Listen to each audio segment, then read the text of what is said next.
Kur jūs arogancijos kursus spėjot? Atsispiriant nuo pačio pirminio, nuo oro uostų klausimų, nes tai ne tik tais vadovas, bet dabar paskelbta, kad yra atšaukiama ir valdyba. Kokie valdybos ir akcininko iškelti tikslai nebuvo įgyvendinti. Nes jūs kalbėjot apie polėkio trūkumą, bet polėkį turbūt nėra visai įstatyminė kategorija. Jūs tada matyti įvardinsit tuos įsiskyrusius arba nepasiektus tikslus. Po pokalbių su valdyba buvo nuspręsta būtent padaryti tą restartą, įvertinus visas pasikeitusias geopolitinės ir kitas situacijas pasaulio, ir bendrovė pereina į kitą etapą. Jinai dabar pradeda išgyventi kitą etapą.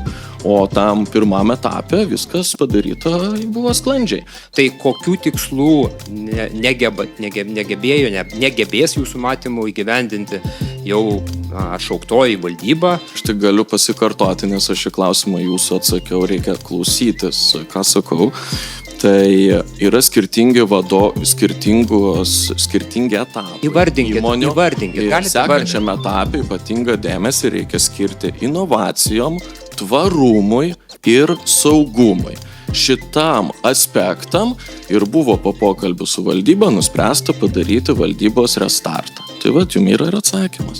Ačiū. Valdyba atsisakė gyvendinti šitos tikslus ar kaip?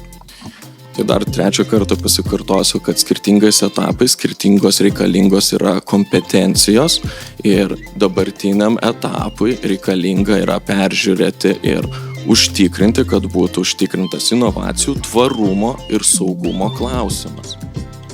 Tai šita valdyba neturi kompetencijų inovacijų, tvarumo ir saugumo srityse. Ne, aš taip nesakiau. Bet jūs tą sakėt. Taip nesakiau. Aš sakiau, kad yra skirtingi etapai, skirtingose etapuose reikalingi yra skirtingi požiūriai, skirtingi metodai darbo ir visa kita. Ir naujam etapui yra keliamas tikslas, kad būtų užtikrintos inovacijos, tvarumas ir saugumas. Pasikartojau jau trečią kartą. Mano matymas yra tos, kad jūs būtent sėkmės laikotarpiu nusprendžiate valdybą pašalinti. Sėkmės, ta prasme, niekur versle tokių dalykų nepamatysit. Kuomet įmonė lipa sparčiai į viršų, valdyba yra nušalinta. Aš dar kartą ir pasikartosiu, ką aš sakiau.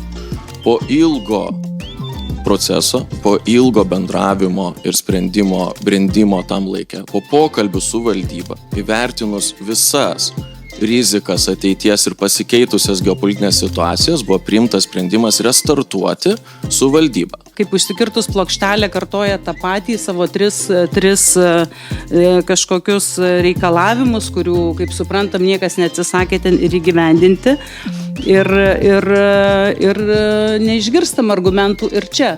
Tai nežinau, 5 kartą klausti, tai kodėl dabar vidury kadencijos ar ne, keičiama šita valdyba, darosi beviltiška, bet be šito atsakymo nieko nebus. Aš galiu kartotis, kaip jūs sakot, kaip užsikirtus plokštelė, bet tai yra tą, ką aš sakau, kiekvienas girdi tą, ką nori girdėti.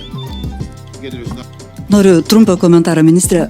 Ar jūs tikrai nesuprantat, ar apsimetat, kad nesuprantat, kai taip brutaliai atleidžiama valdyba vidury kadencijos, 2 kartą Lietuvos istorijoje valstybės valdomų įmonių, ar jūs manot, kad dabar galėsite surinkti aukštai kompetentingą valdybą, ar nauji nariai norės tapti tokios valdybos nariais, kur galit vėl po pusės metų atleisti? Dabar tame susitikime, kurį čia kolegos akcentavo, kur jūs sutarė dėl to restarto, ar dabartiniai valdybos nariai kažkaip davė suprasti, kad jiems būtų sunku judėti tom jūsų naujom nubrėžtom 3 strateginiam kryptim? Ir paskutinis klausimas, buvo viešoje erdvėje paskelbta, kad vis dėlto buvo jūsų žinia valdybai, kad reiktų iš karto atleisti dabartinį įmonės vadovą ir skirti laikiną vadovą ir kad valdyba su tuo nesutiko. Na tai spekulacijos yra viešoje erdvėje, daug yra spekulacijų. Jūs neatsakėte, ar buvo jūsų žinia perduota, kad reikia iš karto atleisti dabartinį vadovą? Aš atsakiau, kad tai yra spekulacijos, kaip ir spekulacijos dėl to, kad yra numatoma skirti savo žmonės. Spekuliacija. Nu, bet jūs neatsakot, ar buvo jūsų žinia tokia Galite perduota ar pasakyti, ne? nebuvo, arba taip buvo, be spekulacijos, nes spekulacijos būna visokios. Tai aš ir atsakiau, tai yra spekulacijos kaip ir Nu, kitos.